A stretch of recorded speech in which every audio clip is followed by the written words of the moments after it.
Hey guys, I'm Alex. And I'm Drew. And today on the Two Man Comic Book Club podcast for episode 69, nice, we're covering Black Widow issues 4 and 5 and wrapping up this little mini arc. Let's go. Oh. We've been like slamming through these. Yeah, this is Black the Widow first series. time we've ever recorded 3 episodes in one day. And it's doable. How does it feel with the knowledge, or with that, like having that knowledge as a listener, that you're listening to like Alex and Drew from 3 weeks ago? Yeah. You know, that's a When I used to listen little to pocket of time. the Drunks and Dragons podcast, which is now known the Greetings Adventurers podcast, they would always do 2 episodes Right. a week, and then they'd have a week off.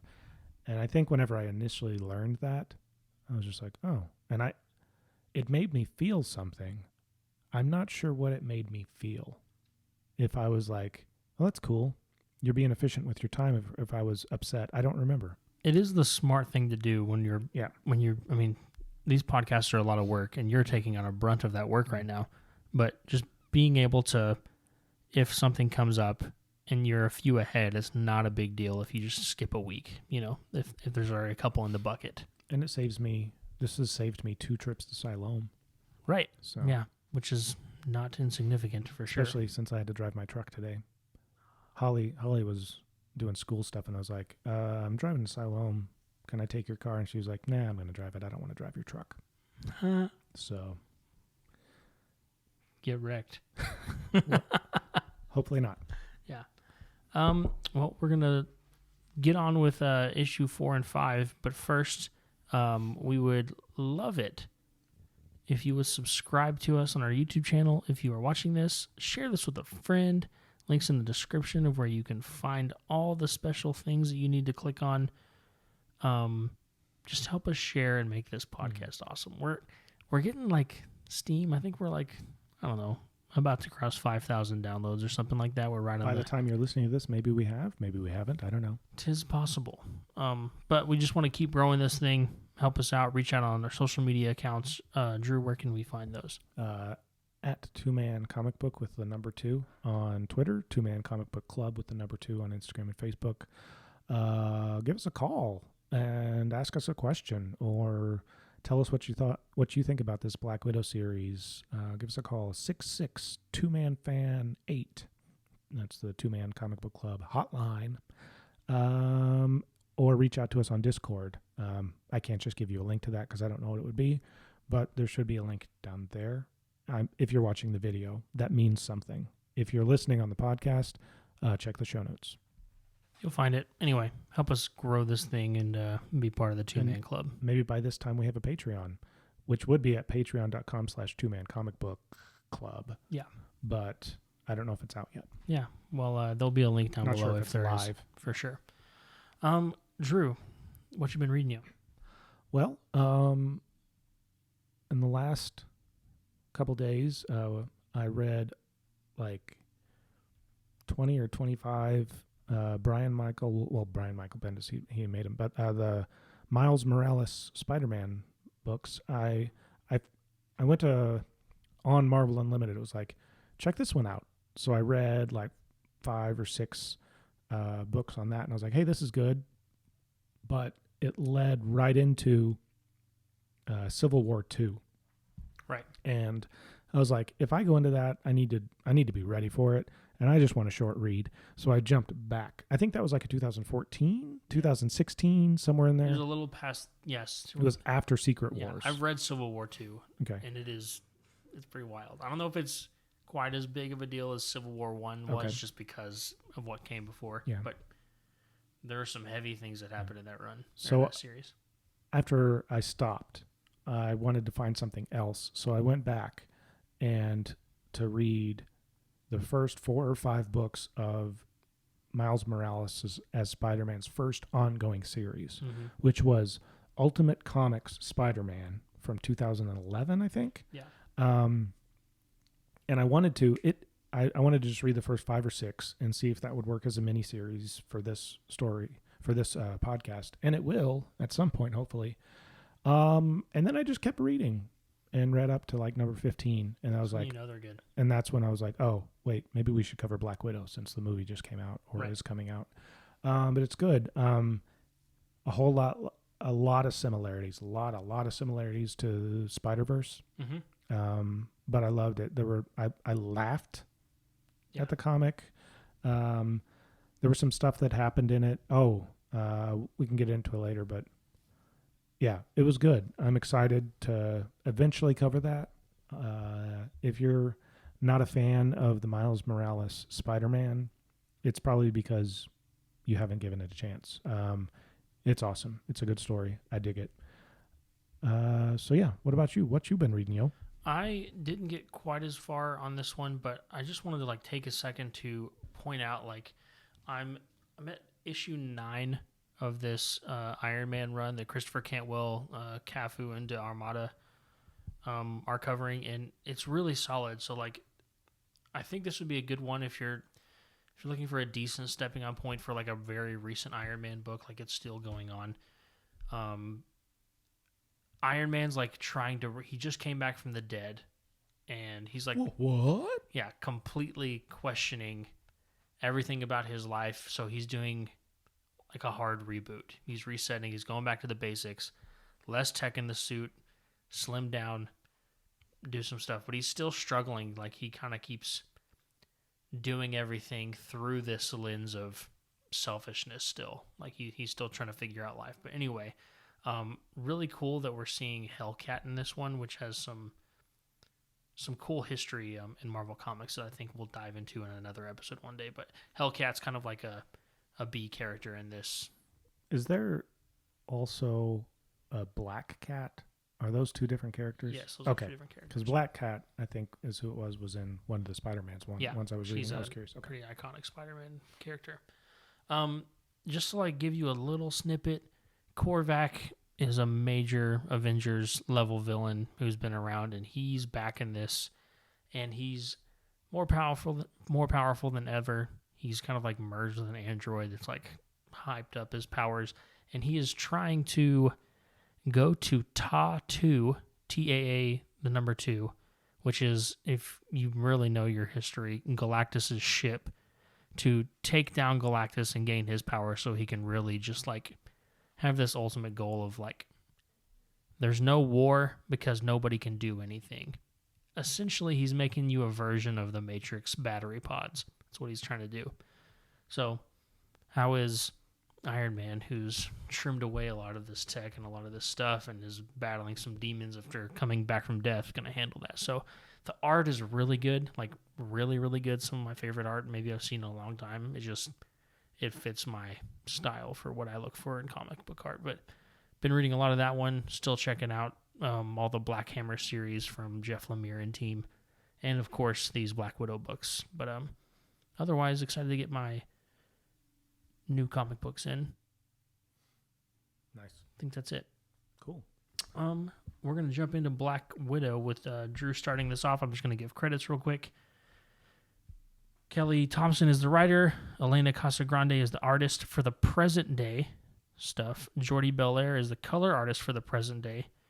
Now, in some of this, there are some flashbacks, and they have different artists for the flashbacks. So Carlos Gomez is the artist for the flashbacks, and Federico Blee does the colors. Still have Corey Pettit on letters, Adam Hughes on the cover, and then some variant covers by Patrick Brown and Mark Gicchetto and Scon.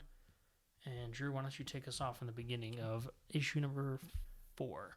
So we pick up right where we left off, which was a little something going off in Black Widow's, Natalia's neck. It's like in Suicide Squad. Yep, pretty much the same thing. Same kind of thing. We thought she might be dead, and her fiance and baby are sitting there like, Nat, baby, come back to us. Nat, please. And then all of a sudden she's just like, ah!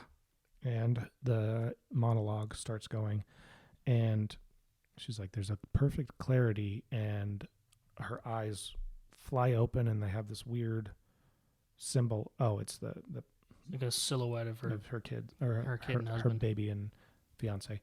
And she's like, I remember everything. And then she just starts crying and leaves forward. And so she's like somehow She remembers how she got here, what everything was going on, and we'll get into that a little bit later, I think. And this is important. She says, I remember everything, and then, well, maybe not perfect clarity, and then the last inner monologue is, they are everything, I can't lose them. So even though she's fully aware that this has not been like a long-standing thing, she still loves them like they're her family. Yeah.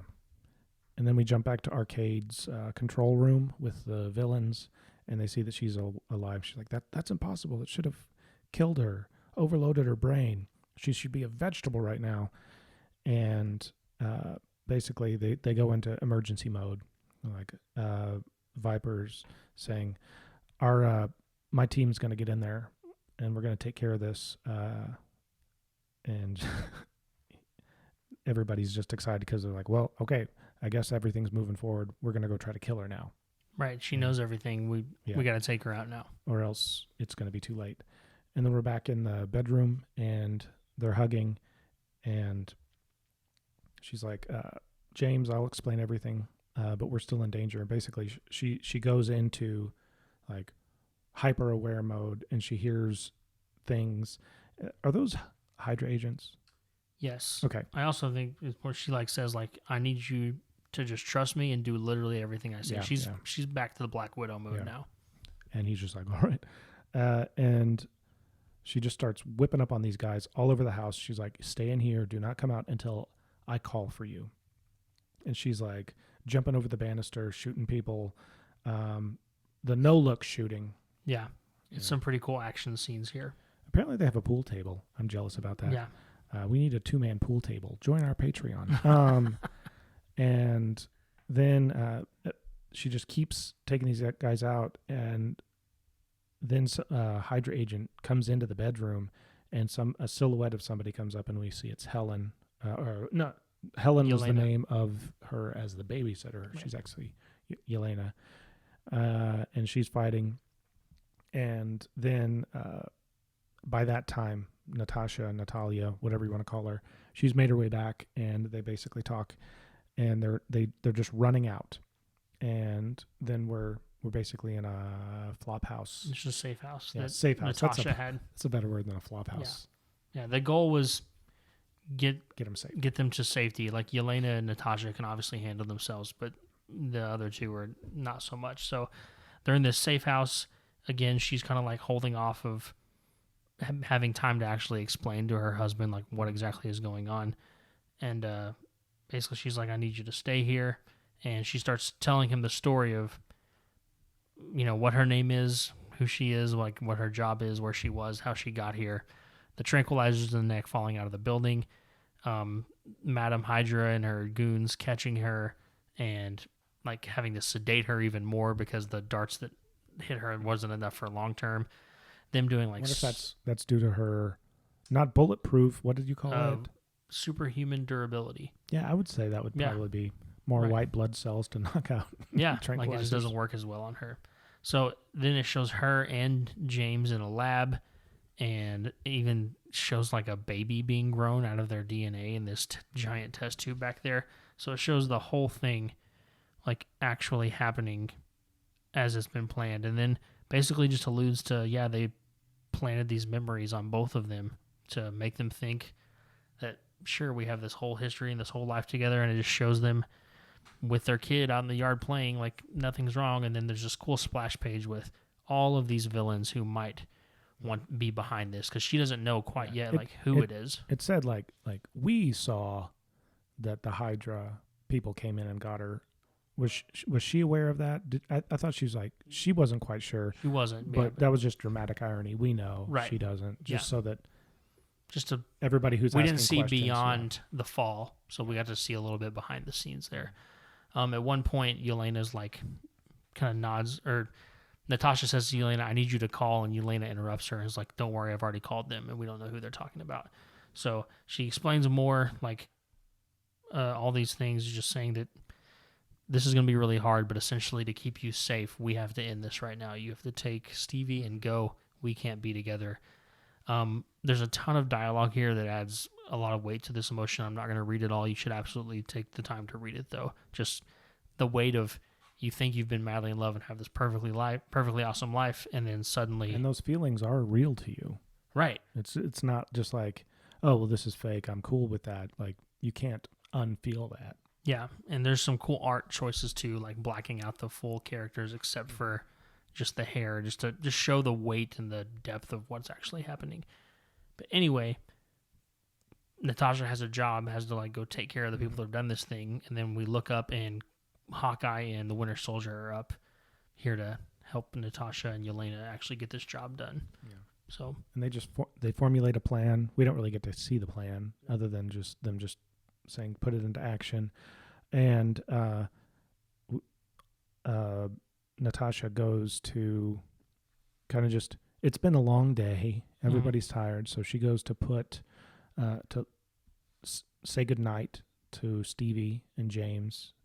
And she walks out, saying she loves them. But even though if they want to be safe, they can no longer be around her. She's just like torn apart by it. And she shuts the door, and then somebody, like, just the room explodes and knocks her over. Like the room with her the love of her life and her baby. And she's just like screaming, no! With Hawkeye and Black. To drag her away. Yeah. And she's like, oh, God, what? No. Yeah. Oh, what? You just killed the kid. Oh, what? No. Yeah, it's tough. Right before that explosion, you see somebody looking through a scope as Natasha leaves the room. And then the massive explosion, and it's taking Hawkeye and Winter Soldier to hold Natasha back from screaming and crying. And Yelena is just like paralyzed in the back. They killed her husband and baby just like that. Imagine if you were reading this when it came out and you had to wait a week or a month for that. We just had to wait a few seconds to turn the page on Marvel Unlimited. Yeah, because that was the end of that episode, or issue rather. Yeah. So pretty heavy. Do we want to take a quick break and then come into issue 5? We'll be right back. All right, we're back for the final issue of this little mini arc. I don't know if the team completely changes after this, but it's very common for something like that to happen. Kelly Thompson is the writer. Elena Casagrande does the art as usual, but pages 5 and 7, it appears, were done by Rafael de Latorre. That happens sometimes just to kind of meet some deadlines. Jordie Bellaire on colors, Corey Pettit on letters, Adam Hughes at the cover, and then we have variants from Oliver Coipel, Terry, and Rachel Dodson. Drew, what's going on in the final issue of this arc? We bought a zoo. I'm just kidding. No, they didn't buy a zoo, but they went to a zoo. This is just, I suppose, a memory. I don't know if it's a real memory or an implanted memory. I can't remember if they say that, but it's just, she just lost them in an explosion. So she's probably just thinking back to a good time, whenever they were wandering around the zoo. And then we turn to page 2, and she's just surrounded by flames, crying. And Bucky and everybody's just standing around him saying, we got to go. We have to move. And Yelena just slaps Natasha. Yeah, the boys are being too soft on her. It's like, no time for softness. It's time for some tough love. And just like, I know this is terrible, but we got to go, or else we're going to die. And she goes to slap her again, and Natasha's she's like, I heard you. Right. And then they just run out. But she reaches, there's a little toy duck. I think they got that at the zoo. Was that it? No, it wasn't. I just made that up. No, but they referenced, they were calling him their little duck before. Yeah, okay, that's right, yeah. So she grabs the duck, and they take off. And she's just like, I know what I have to do. And then they're in a different place. I don't know if it said where this was. She was just closing the door on it. Right. And she mentions like the weight of the sound of closing that door on her dead family was like the sound of her heart turning to dust, the sound of her dreams dying. Just, she never knew how much she could love somebody. Going on here, he's like, Clint is with her, Hawkeye, asking if this is a mistake. And she's like, no, it's the only way. Is everyone in position? Like they're about to actually put the plan in the action. So we see, what's this guy, Warlion, or something lion. Weeping lion. That's what it is. He's a dweeb. Weeping lion's up. More like dweebing lion. That's right. He's up with a sniper rifle on top of a building. We see Madam Hydra with her goons behind her. They're like getting ready to take her out. We see Red Guardian, and then the other this one with a sword. I can't remember her name. Snapdragon. That's what it is. They're on Snap, Crackle, Pop. They're like all in position basically to go in and do this thing, and we get a little bit of reservation from Red Guardian, just knowing that he kind of has a history with Natasha. Once they drop down, Snapdragon and Red Guardian into this space that they're basically infiltrating, Natasha signals Clint to shoot an arrow, and it hits right in the middle of them and explodes, and like direct hit. And then this next page was truly gnarly. I had to stop what I was doing and show Katie like what Hawkeye did on this shot. So if you recall, the dweeb with the sniper rifle on the roof is up there, and he's like, we have eyes on Hawkeye. Like he saw where the arrow came from, and he says, we've got the shot, and he's aiming it. And then all of a sudden, this arrow perfectly shoots through the scope on his sniper rifle into his eye, which I thought of Drew immediately because he loves eyeball damage so much. And I also loved the next panel because he's so casually while reloading his bow just says, Weeping Lion is out. Yeah. Like, got him. And I bet in his internal monologue, he's saying more like dweebing lion. Right. He's eternally dweebing lion now. I will never even say the word weeping again. So then we see Natasha like doing some sweet ninja fighting, probably some judo, some aikido, karate, boxing, sakate. Drunken master fighting. Yeah. Anyway, she's taking... What was the one that no, you know what I bet it is? I bet she's doing some Krav Maga. Yeah. This does look like Krav Maga from this panel. Or Israeli tactical stuff. Right. That's what it looks like. Yeah. Anyway, she's obviously outmanning the assassins with the sword. And then she just stops fighting and takes a gun and like blows right through this chick's thigh.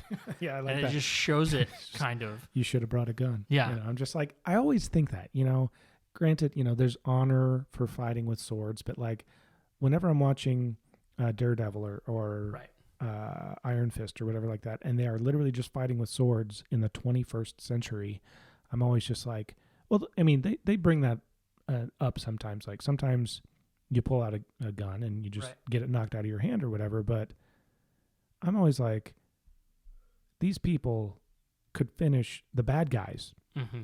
Like, I don't care if you're if you're the Hand and you have a bunch of ninjas with katanas.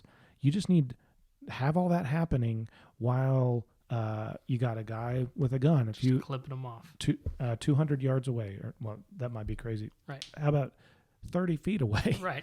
and you'd be done in no time. Yeah, it's over. Boom. The defenders are dead. Think about how many stories we wouldn't have, though. Yeah, I know. I think that all the time. I'm like, watching Lord of the Rings, if Isildur or whoever it was had just put that ring in Mount Doom right from the beginning, none of this would have happened. Yeah. What's your problem, Isildur? He's like, I wanted you to have this great saga. Anyway, so after she blows out, what's her name again? Snapdragon. Snapdragon. I almost called her Sabretooth. Snap, Crackle, Pop. Snap, Crackle, Pop. All these obscure villains that I don't know anything about. Hard to remember their name. Anyway, Madam Hydra walks in and says, I brought more than enough guns, Widow. Starts shooting, and she accidentally shoots Red Guardian in the shoulder. Mm-hmm. And Natasha's like, Alexei, because again, she knows him. And they used to be married. They did used to be married. That's big. Yeah, it's a big deal. Also, he's in the going to be in the movie, yeah, which is already out because this is being recorded 2 weeks after that. Yeah. It's been released 2 weeks after that, rather. Anyway, they start speaking in Russian, and she basically says, like, I believe you, but this doesn't mean, that I'm letting you go. We're going to talk about this later. And then we get this real cool full, like, spread panel of Clint just up in the rafters, just clipping off people. This is what I was talking about. This is what you need during the samurai fight.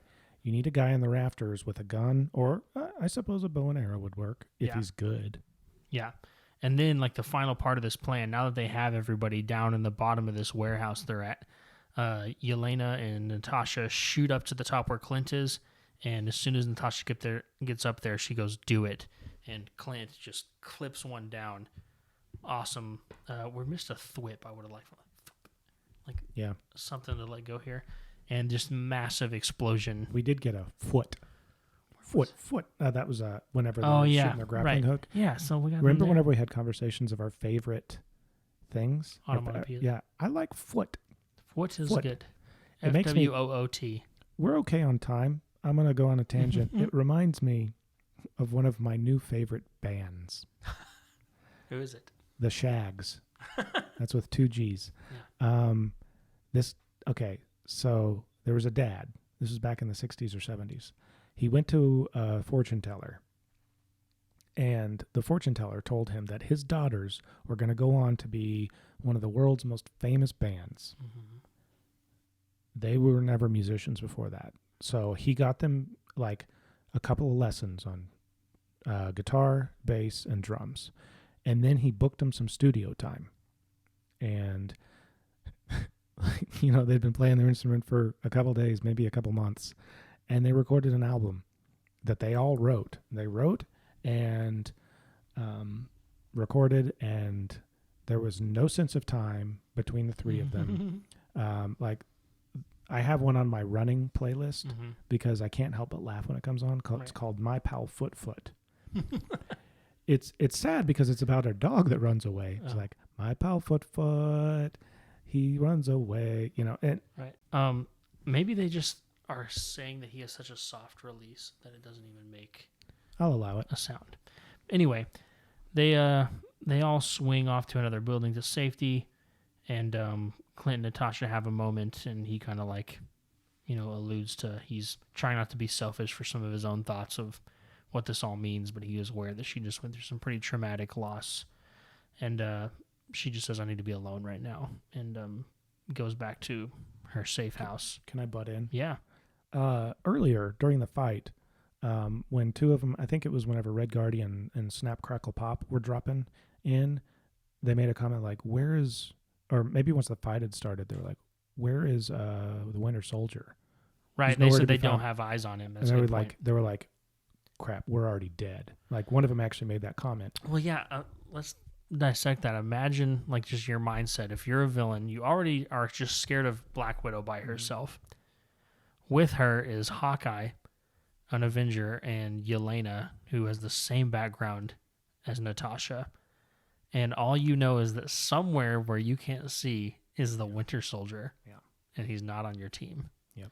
I just tinkled. Yeah. So I was looking for him the whole time. Yeah. He hasn't shown up, though, so that we know. Anyway, have a moment. We see her back on her couch in her apartment, and then finally a safe house. A safe house, yeah, not her apartment. And in walks our boy, Bucky Barnes, the Winter Soldier. He's like, "It's just me." And she says, "Tell me." And he says, "It's done. They're safe." And Natasha interrupts, "Don't tell me. Not even where." And he's like, "I know." And then she keeps talking. So even the scene, the machines we use to project the hologram, he says, "It's Ash." So there we go. Light bulb. Yeah. So they weren't actually killed. That made me feel better. And she's just like, "Okay." It was a hologram the whole time. Yeah. Just like, it was Agatha. Agatha all along. Yeah, and that basically, I can't remember what all they talk about right here, but it's essentially, It's a similar conversation to what she had with Bucky, just like they're all selfishly because they all care for her, wanting to be selfish in the moment, but they're again, acknowledging that she went through some tough stuff, and they end up, he ends up just kind of holding her while she cries, mourning the death of her family. And since all of those C-list villains, other than maybe Madam Hydra, are all in the wind, do they say it here or later? Never mind. I think that'll in a second. She takes a chance and goes back to the house. Right. And she looks around, and then little Logan is still there, the little black cat. So she's like, "Oh." They captured the stretching cat very nicely. That's a real thing. They have a cat just stretching because he's in the presence of his owner and he's comfortable. And then we kind of get one of those panel Mhm. with Natasha sitting on the sidewalk in front of her house with Logan, and then next one down, somewhere in the Pacific Northwest, you've got James and Stevie rocking together, and basically just she's bemoaning the fact that, well, at least they're safe, but I can never know where they are. And they kind of recognize, like, we'll never forget the sacrifice she made Mhm. for us. And then we get weeks later in San Francisco, and we see the Black Widow on top of this building with some pretty new duds Yeah. that she's wearing, a new design for her uniform that I'm pretty sure is brand new for this. So I think, yeah, there's significant. information, like if you kept paneling, Oh, like, okay. for the person designing it. And she's on this building kind of overlooking, as superheroes do, waiting for the next bad guy to punch in the face, and Yelena walks up and basically just... When I saw that, it's probably because I've been watching the Netflix shows, but it made me think a lot of Daredevil. Yeah. Did you know that they were a thing at one point? Mm-hmm. Yeah. At the beginning of the Itsy Bitsy Spider story I read, they were either a couple or they were, or Matt Murdock was trying to get them to become a couple again. Right. That was news to me. Yeah, so basically they just kind of agree that they're going to help each other go off on adventures and fight crime together. And it says issue ends. Her next biggest adventure as yet is saving San Francisco. Yeah. Cool. And that's it. And now we have to wait for issue 6. It's probably out, but not on Marvel Unlimited yet. Well, and I heard, I read an article about something when I was looking it up. I don't know if you noticed, but when I just said that, I burped as I said it. If you were listening really close, congratulations. There's an Easter egg for you. At the on the cover of all of these. Oh, and there was a gurgle from my throat. Right next to where it says Marvel 5, it says LGY number 45, Legacy, because I looked it up. I'm shocked at this, but that's... Oh, it's the legacy numbering. Right? Yeah, like Black Widow has only ever had 45 issues. 45 issues. So there's something big that's going to happen on number 50. Like they're going to return it to the legacy numbering for that one. And I think there was something big supposed to happen during that. I don't know if that, I think maybe that hasn't happened yet. If these are once a month, then we might they have. Probably coming up on it. It might be any day now, honestly, because of the timing and everything. But so if, depending on when this is coming out, maybe you haven't lost it yet, but go down to your local comic shop and see if you can get your hands on Black Widow number 50. Yeah. Kind of a big deal. Yeah, that's a cool thing if you didn't know that. We've never addressed it for sure, but on Marvel books for sure, they have a legacy number up on the top. So if you are familiar at all with comics, like they've been reboots and new stories and new writers, so to get in and help people start a good step off, they just call it a new number 1. Like, okay, this is number 1 for this story. But if you're a hyper Black Widow fan and you just want to buy Black Widow number 45, but you don't know where it is, well, there's a legacy number that tells you if all the comic books for this character, here's what number this is, even though it says technically that was issue number 5, but legacy, it was number 45. Like whenever Action Comics last summer or summer before that or something, they've restarted the numbers at 1 several times, but it was a big deal because they had Action Comics numbered 1,000. So that was very cool. That was they big did one. There was a Marvel 1000. Marvel 1000. It's down there in one of those boxes. I think I got one of those too. What did you think of that whole run, Drew? It was good. It was interesting just to kind of the whole switcheroo and, her amnesia. Yeah, they took her out of her Mhm. element to let you realize what she's capable of, like a fresh start. It's a good way to number 1 the character, I think. Yeah, no, but I like it. And just seeing Yelena. Oh, wait, no, I guess on all of the ad stuff for the new movie, Black Widow was the one in the white. Which has come out 2 weeks ago. In the movie. So I was just... Yelena might have some white in the thing, she's in it. Yeah. She's in the movie. So is Red Guardian. Yeah, so I was kind of wondering, a couple of these things that I've read, I'm trying to get an idea, just familiarize myself enough that maybe I won't be so, confused. Mm-hmm. But just having some context for sure will help with you watching the movies. So at this point, if you're listening to this, maybe you've already seen the movie.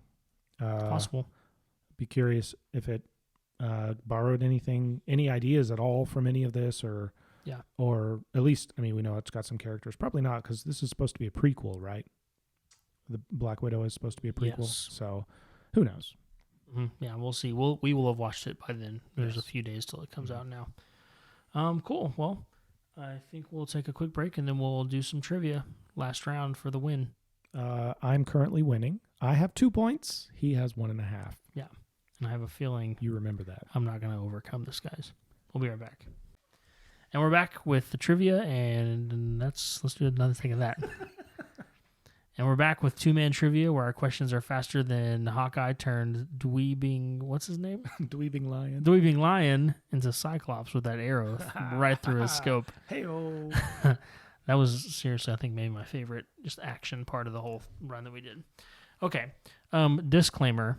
Drew answered my question in the podcast. I was like, oh, okay, now I got to pick another one. But I'm just going to say it for funsies. And we'll just, for the information, I'll ask it anyway. I think the audience, if they've been paying attention, will know. My question was going to be, of all of Natasha's romantic interests. Red Guardian. No. Oh, okay. Go ahead then. Which doesn't belong. Oh. So Natasha, or Black Widow in the comics, has been romantically involved with a lot of characters. Daredevil? Yes. Okay. Well, you were going to be able to deduce because you knew Daredevil Okay. was. So my options were Hawkeye, Bucky, Bruce Banner, and Daredevil. Okay. One of them doesn't belong. Okay. It's Bruce Banner. Okay. Like she's dated Hawkeye, Bucky, and Daredevil, and the Daredevil was supposed to be the tricky one. Like maybe you thought, maybe she dated him in the movies, Hulk, so maybe that one's belongs, and she wouldn't be. But anyway, I figure if you knew that one, context from the comics for the other two, and it had to be Hulk. Okay. Anyway, I got another one, so you go first. All right. That's pretty straightforward. Yeah. Who directed the Black Widow movie? Oh no. I know this, but I don't know it. I'd never heard of this person, but that I don't keep tabs on that stuff very much. I do, and I'm embarrassed that I'm not going to be able to think of this. The director of the Black Widow movie is Steven Spielberg. No. No, I don't have it, so I had to say something. Tell me. I know their name. I was just talking about it the other day. Kate. Yeah. I can't. The opposite of tall. Kate Short. Small. The opposite of the ocean. What? I don't know. I If it's don't really know who the this opposite. is. Kate Shortland. Oh. I don't know. I don't know. If I knew it land is was really Kate, opposite. but I didn't. I was just reading an article about the director the other day. She was talking about the project. Anyway, fail on my part. Well, you've already won, but I'll ask you the question anyway. Victory lap. Victory lap. Who were the initial enemies of Natasha Romanoff in the comics? Keep in mind, she was a villain originally. Wait, what? That's right, I guess. Yeah. You can name one of them. I'm just going to say Captain America. Final answer. Yeah. No. Iron Man and the Avengers. Oh, I almost said the Avengers, probably. I was just thinking she's a Russian agent. Right. Surely it's I think America. that's why they put her in Iron Man 2 is because she started kind of... Tales of Suspense was a pretty heavy Iron Man book for a good chunk of time. But I still won. You still won 2 to 1.5. Good questions, though. Anything else before we wrap this one up? Once again, we invite you to find us on social media at 2Man Comic Book with the number 2. That's for Twitter, Instagram, and Facebook, 2Man Comic Book Club. Shoot us an email, 2mancomicbookclub@gmail.com, or call us, because believe it or not, these are telephones. Yeah. I don't use it as such, but this is a telephone. And we will have a if number. you call us. If you call us at 66 2Man Fan, that's with the number 28. Let me say that again without all the extra words. 66 2Man Fan 8. I think it's 66 2626 3268. Wow. You can leave a message. That's our Google number. Tell us what you thought of the Black Widow movie or the books, and maybe we can play it on the show. We also just started a Discord. Link in the show notes or in the description or right here. Probably not right there. We'd love to engage with you on there. That's a great place for you to pitch us ideas for comics to cover on the show. Yeah. Share your comic book memes. Tell us your mundane superpowers. All the things. Give us trivia so that we can let Torrance ask us all these questions, and we'll see just truly how incompetent I am. And maybe by this point we got a Patreon out there, patreon.com/2man comic book club. You might go there and it says nothing, which means we haven't finished it yet. Yeah, but we're working on it. Also, please like and subscribe this video if you made it this far. Come on. Turn on the bells for notifications so you know you don't want to miss an episode. Leave a comment anywhere you can leave comments on podcasts. We'll give you a shout out. We'll do it 5 stars. That's all I got, though. Where can they find you? At Alex Wayne Miller on all social media platforms. Wayne is Wayne, just like Bruce Wayne, because I am Batman. What about you? You can find me at Drew Morris Comp on Twitter. I forgot it was called. Drew Morris Composer on Instagram. Don't bother to find me on Facebook. I'm trying to never use it again if I can help it. You should try that. Yeah. That's been it. Yeah. See you next time for an exciting episode. Who knows what we'll cover? Of the 2-Man Comic Book Club podcast. 2-Man Comic Book Club podcast. Pretty cool if the music lines up right there. Yeah. See y'all Depends later. if I'm in the right key.